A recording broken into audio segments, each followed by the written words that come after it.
8 মাস ধরে আমাদের যে স্বাধীনতার উন্নতি বাংলাদেশ, যে ফ্যাসিস্ট হাসিনা এবং আওয়ামী লীগ ছাত্রলীগ যুবলীগ আমাদের জুলাই আন্দোলনে গণহত্যা চালিয়েছিল, ছাত্রলীগের উপরে অত্যাচার নিপীড়ন চালিয়েছিল, আমাদের প্রায় 2000-এর কাছাকাছি শহীদ করেছে, 50,000-এর কাছাকাছি আমাদের মৃত্যুবরণ করেছে।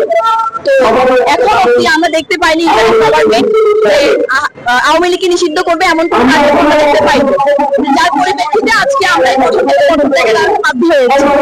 আমরা ইন্ডিয়ান গভর্নমেন্টকে বলতে চাই যে ফ্যাসিস্ট হাসিনা, এই ফ্যাসিস্ট খুনিরা, যে ফ্যাসিস্ট আওয়ামী লীগের যে দলটি ছিল, তারা যেভাবে হত্যাকাণ্ড চালিয়েছে এবং এই এখন আওয়ামী লীগকে নিষিদ্ধ ঘোষণা করা হয়নি। আওয়ামী লীগকে নিষিদ্ধ ঘোষণা করার জন্য আমরা মনে করি একটি উদাহরণই যথেষ্ট, সেটি হচ্ছে আয়নাঘর। যে আয়নাঘরে হচ্ছে যেভাবে আমাদের ভাইদেরকে, আমাদের বাংলাদেশের মানুষদেরকে দেশ ন্যায়ের পথে কথা বলতো এবং গভর্নমেন্টে থাকা বড় বড় অফিসারদেরকে, যাদেরকে বিগত 16 বছর ধরে নির্যাতন করেছে, টর্চার করেছে। RICL TMX, যুগের পর যুগ স্থাপনা থাকে মজবুত। তাহলে ইন্টারিম গভর্নমেন্ট এখন অব্দি কেন নিষিদ্ধ করছে না? যদি ইন্টারিম গভর্নমেন্ট আওয়ামী লীগকে নিষিদ্ধ না করে, তাহলে আমরা ছাত্র জনতা আবারও জুলাই গণঅভ্যুত্থানের মতো একটি জুলাই আন্দোলন ঘটাবো ইনশাআল্লাহ।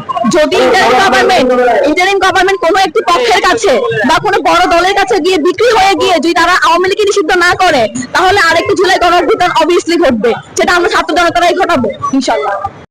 আমাদের দুইটি দাবি নিয়ে আমরা মাঠে নেমেছি, আমাদের অবস্থান কর্মসূচি। একটি দাবি হচ্ছে আমাদের আওয়ামী লীগকে নিষিদ্ধ করতে হবে এবং আওয়ামী লীগকে জুলাইয়ে যে গণহত্যা চালিয়েছে এই গণহত্যার বিচার করতে হবে। অন্যথায় আমরা যে আমাদের যে আজকে রাষ্ট্রের অবস্থান কর্মসূচি, এই কর্মসূচি এখানে চলমান থাকবে যতক্ষণ পর্যন্ত আওয়ামী লীগকে নিষিদ্ধ না করা হবে এবং আওয়ামী লীগের গণহত্যার বিচার করা হবে, ততক্ষণ পর্যন্ত আমাদের সংগ্রাম চলবে, আমাদের আন্দোলন চলবে। অবশ্যই সরকার পারবে, কারণ এই সরকারকে আমরা বসেছি আমাদের শহীদ 1400+, আমাদের শহীদ ভাই 30,000+, আমার আহত ভাই তাদের রক্তের বিনিময়ে আমরা এই সরকারকে বসিয়েছি ক্ষমতায়। তাহলে তাদের উচিত ছিল, আমাদের দুটোই দাবি ছিল, দুটোই সংস্থা ছিল। এক নম্বর সংস্থা ছিল আওয়ামী লীগকে নিষিদ্ধ করতে হবে এবং আওয়ামী লীগের গণহত্যার বিচার করতে হবে। এখনো পর্যন্ত সরকার আওয়ামী লীগকে নিষিদ্ধের বিষয়টি এখনো পরিবেশন করতেছে। আমরা সরকারকে হুঁশিয়ারি করে বলতে চাই, আমরা যাবে খুনি হাসিনাকে 5ই আগস্ট দেশ থেকে বিতাড়িত করতে পেরেছি, যদি আপনারাও যদি হাসিনার মতন আচরণ করেন, তাহলে আপনাদের অবস্থানও সেরকম হবে। আপনারা জানেন, আমরা গতকাল শুনতে পেরেছি যুবলীগ এবং তাদের আরো অঙ্গ সংগঠন যে দলগুলো আছে সেগুলো নিষিদ্ধ করবো। আমরা কোনো এগুলো নিষিদ্ধ করলে মানবো না, আমাদের আওয়ামী লীগকে নিষিদ্ধ করতে হবে। এবং আপনারা জানেন যে গতকাল আওয়ামী লীগের একজন দালাল রাষ্ট্রপতি আব্দুল হামিদ, তাকে এই প্রশাসনের সহযোগিতায় এবং আমাদের দুজন উপদেষ্টা দেশে জড়িত আছে আমরা জানতে পেরেছি। আমরা চাই যে এই উপদেষ্টারা যদি আমাদের শহীদ ভাইদের রক্তের সাথে গাদ্দারি করে, তাহলে আমরা তাদেরকে হুঁশিয়ারি করে বলতে চাই আপনাদের অবস্থা কিন্তু হাসিনার চেয়ে ভয়াবহ হবে। নামে যে বলা আওয়ামী লীগ নামে, রিফাইন্ড আওয়ামী লীগ নামে আমাদের দেশে কিছু ষড়যন্ত্র হচ্ছে আওয়ামী লীগকে পুনরায় বাংলাদেশের রাষ্ট্রপতি ফিরিয়ে আনার। এবং তারই সূত্র ধরে আমরা গতকালকে দেখলাম যে সাবেক যে রাষ্ট্রপতি, আওয়ামী লীগের রাষ্ট্রপতি আব্দুল হামিদকে বাংলাদেশ থেকে সেফলি দেওয়া হয়েছে।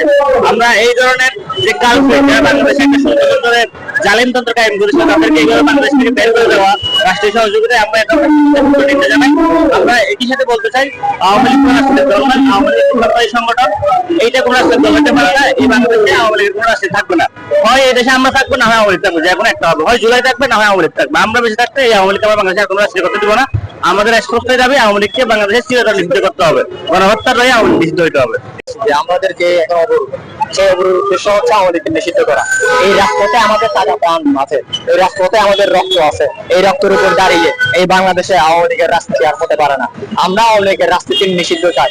এই যেখানে যে রাজপথে আওয়ামী লীগ আমাদের রক্ত জড়াইছে, আমাদের মানুষকে হত্যা করা হয়েছে, আমাদের লাশের উপর দাঁড়িয়ে এই বাংলাদেশে আমাদের রাজনীতি হতে পারে না। আমাদের যে গত 2 দিন আগে যেটা আব্দুল হামিদকে বাইরে পাঠানো হয়েছে, এটা হচ্ছে রাষ্ট্রীয় পদক্ষেপ হয়েছে বলে আমরা জানতে পেরেছি। এটা আমরা খুব নিন্দা জানাই। যদি প্রশাসনে তাদের বরখাস্ত সহ আওয়ামী লীগের দাবিতে আমাদের এই অবরোধ, আমাদের নিষিদ্ধ হওয়া অবধি করতে থাকছে। গতকাল থেকে বৈষম্য ছাত্র আন্দোলনে অংশগ্রহণ সহ জুলাই গণঅভ্যুত্থানে অংশকারী সবাই তৎমত এই বিষয়তে আমাদের একটাই দাবি, ফ্যাসিস্ট খুনি হাসিনা 5টা আগস্ট দেশ পলায়নের মাধ্যমে এটা নিশ্চিত হয়েছে এই বাংলাদেশে 20 কোটি জনগণ তাদেরকে প্রত্যাখ্যান করেছে। কিন্তু এই জুলাই পরবর্তী আজকে অনেক দিন অতিবাহিত হয়ে যাওয়ার পরও বিভিন্ন রাজনৈতিক দল মিলে কিছু কিছু দলে আওয়ামী লীগকে আবার পুনর্বাসন করার জন্য হয়তো চেষ্টা চালিয়ে যাচ্ছে। এই চেষ্টা আমরা হতে দেব না। জুলাইয়ের হাজারো শহীদ ভাই, আজকে আহত ভাইয়ের আমার বিভিন্ন বিষয় শুয়ে আছে। জুলাইয়ের রক্তের সাথে বেইমানি করে, শহীদের রক্তের সাথে বেইমানি করে এই খুনি দল জঙ্গি সংগঠনকে বাংলাদেশের রাজনীতি করতে দেওয়া হবে না। এই জুলাইয়ের গণঅভ্যুত্থানের মাধ্যমে বাংলাদেশের জনগণ প্রমাণ করে দিয়েছে কোন ফ্যাসিস্টের ঠিকানা এই বাংলায় হবে না। এই আওয়ামী লীগের এক দফার দাবি, নিষিদ্ধের দাবি নিয়ে আমরা আজকে রাজপথে নিয়েছি। যতক্ষণ পর্যন্ত তাদের নিষিদ্ধ করা হবে ইন্টারিয়াম আমরা রাজপথে আসি।